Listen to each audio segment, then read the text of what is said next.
dinosaur Barney. Handsome little devil, isn't he? Before Jurassic Park, He's indestructible. there was Godzilla, the dinosaur with the great big roar. Godzilla. Godzilla, King of the Monsters finally comes to theaters at the end of this week, and it is one of the most anticipated films of the year for not only kaiju fans, but moviegoers in general, rivaling other recent and upcoming releases like Avengers Endgame, Star Wars Episode 9, and It's Chapter 2, baby, let's go! with all the build-up and hype, it's time for quite the monster of a celebration. In the vein of last month's One Marvelous Scene, kaiju tubers from all around have gathered to pay tribute to not only Godzilla's 65-year history, but the kaiju genre as a whole in what we call One Monstrous Moment. With over 30 films across 65 years, Godzilla has done a lot.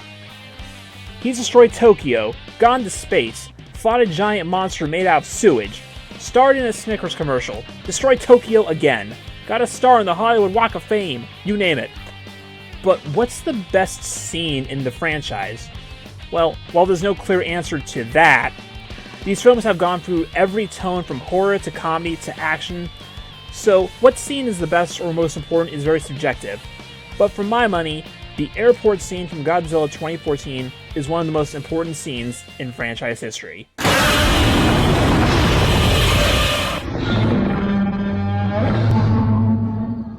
But William!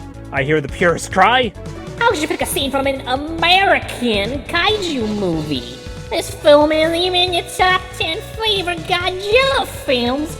How could you pick this over GMK or Destroyer? Well, while those two films are my overall favorites, I pinpoint this specific moment because of not only how the scene plays out in the movie, but what it represents for Godzilla's future. Before 2014, and to an extent even now, Godzilla's reputation in the West has been less than stellar. While Godzilla is a world-famous franchise and a household name, the actual Godzilla fanbase is very niche. It may be a series that everyone knows of, it's a franchise few people actually know outside of Japan. The common consensus at the time was that Godzilla was this goofy, cheesy series of guys in rubber suits, knocking over cardboard buildings, kid stuff, and nothing else. This was largely due to the lack of availability for most of the movies outside Japan. The distribution rights were and still are pretty scattered, and after Return of Godzilla was released as Godzilla in 1985, most of the films were released straight to video years after they were originally made. Most of the films actually made it to theaters back then were the Showa-era films, and at that, the most widely available ones were the matinee classics like Godzilla vs. Megalon. The 70s were a mixed time for Godzilla, as this was the time when budgets for these films were at their lowest, and were being aimed exclusively at children. Well, supposed to be. The series simply wasn't being taken seriously by audiences in the West, and the critical reception at the time shows it. Those who were Godzilla fans outside Japan typically became fans at a young age and carried it through with them into adulthood. Much like how many Star Wars fans now became fans as children watching A New Hope on VHS, so many current G fans started their love of kaiju at the video store as kids. So what does all this have to do with the airport scene? Simply put, this sequence set the tone for a new generation of Godzilla. No longer would Godzilla be looked upon as an overgrown kid's toy. In fact, I would argue that this moment would be the first time Godzilla would truly be portrayed as a god.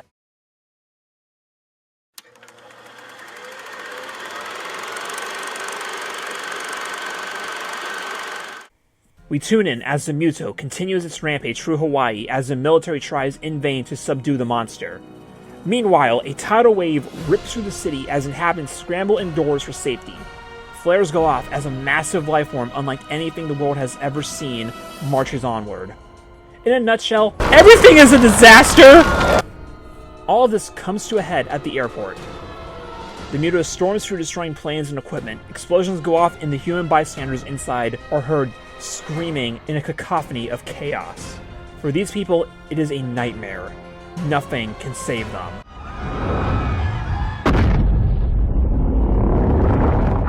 And then silence. All eyes are on the creature that has just marched onto the scene. It is a moment of pure awe as humanity has just laid witness to what can only be described as a godlike figure.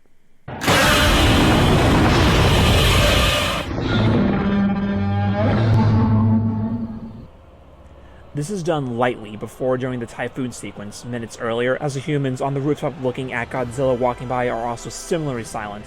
However, this simply does not compare to Godzilla's true first appearance in full.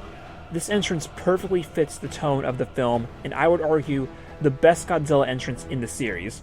More than any other film in the franchise, Godzilla 2014's entrance showcases the godlike status of its title character. To demonstrate what I mean, let's take a look back at the previous first appearances. Knock, knock, his knuckles.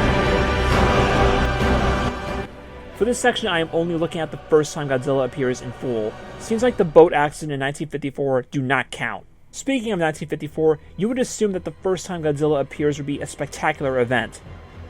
However, one must remember, this film was less about the monster specifically, more so what the monster represents, as well as the fact that there was no franchise yet. Godzilla's first appearance is rather simple. He simply just appears. There's no real build to it, he just shows up and now humanity has to figure out what to do. Hey Doc, there's this big lizard. What the fuck are we gonna do about it? No, maybe he'll go away. Oh god, he's not going away! You could replace Godzilla in this scene with really anything and the effect would be the same, as if any sort of strange creature or machine appeared from that hill.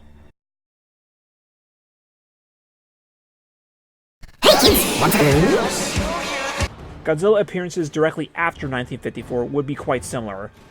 In Godzilla Raids Again, the main characters just kind of stumble into him fighting Anguirus one day, whereas in King Kong vs. Godzilla, he breaks out of an iceberg with little to no fanfare.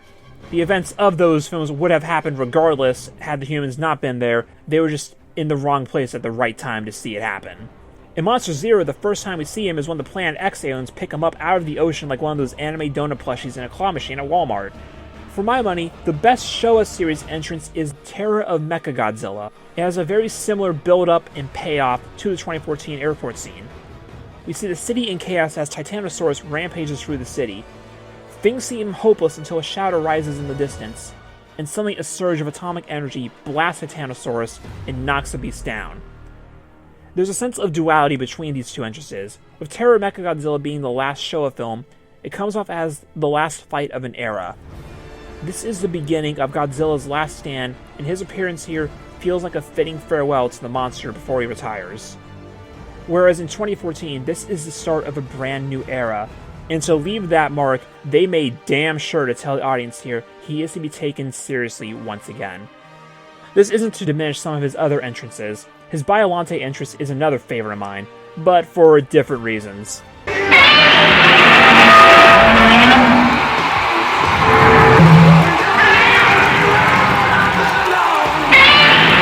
But the slow build-up, the way humanity's screams of terror are immediately quelled by the biblical being in front of them. This is the first time he has ever truly been Godzilla. Sure, in older films, we're told of how these creatures are supposedly godlike, but to me, this always came off more superfluous. Tell, don't show. The only times we ever really get any sort of god complexes with the monsters are the times where we see tribes worshipping Mothra and Kong, or the Odo Island Festival in 1954. But those are more humanity choosing to worship these creatures as gods. They never really do anything truly godlike. They're still treated like any other monster. If Mothra is supposed to be a goddess, then how come she's portrayed on the same level as Rodan or Baragon? Monsters who simply just exist. But here, from the low angles to the earth-shattering silence where you could hear an Ant-Man-sized pin drop, this is the arrival of a truly godlike figure. It is commonly known that Godzilla 2014 was meant to be a more grounded and serious film, and this scene, while not the first scene in the film to set that tone, that would be the very beginning where we see Mrs. Brody get trapped behind the barrier and heckin' die. This at least was the beginning of a new age for Godzilla's reputation. The 2014 Godzilla was a smash hit at the box office thanks to its successful marketing campaign. A campaign that King of the Monsters is hell-bent on topping, and currently succeeding at.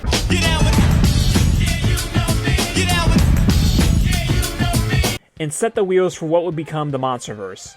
Now, a brand new era of films has begun, and there are more Godzilla fans than ever. The success of the film immediately caused not only a direct sequel to be greenlit, but also a cinematic universe featuring King Kong and a brand new Japanese film enter production as a direct response to it. Though unlike Godzilla's previous American outing causing the Millennium Era to begin, this was not done out of malice, but to capitalize on the newfound popularity of Godzilla. After this, Godzilla would from now on be portrayed in this heavenly light. The tagline for Shin Godzilla played up the god status of the titular monster. The anime trilogy has a constant religious overtone, with Mephi spreading his religion to humanity, a new Mothra tribe, and a Ghidorah that is a literal biblical-like god, unable to be touched, a true ethereal being. While the overall reception to the film as a whole has been relatively middling as the years went on, it is undeniable how big of an impact it had on the franchise. This moment was the signal that Godzilla was back and better than ever, ready to take in a whole new set of fans. And I do believe that this film, despite its overly dark Blu-ray transfer and sluggish pacing at times, it is the stepping stone for a new generation of Godzilla fans. And with King of the Monsters just on the horizon, I hope even more newcomers join in and are able to see what we see. And if that happens, it will truly be a monstrous moment. If you like this video and want to see more from me, how about subscribing and leaving a like and comment? Hey, take a shot every time you hear that on the internet. As this is part of a series of videos from kaiju content creators across YouTube, click on the link in the description and coming up in the end link to see the full One Monstrous Moment playlist. I'd like to give a thanks to the Omniviewer for kicking off this whole movement, and yeah, great idea.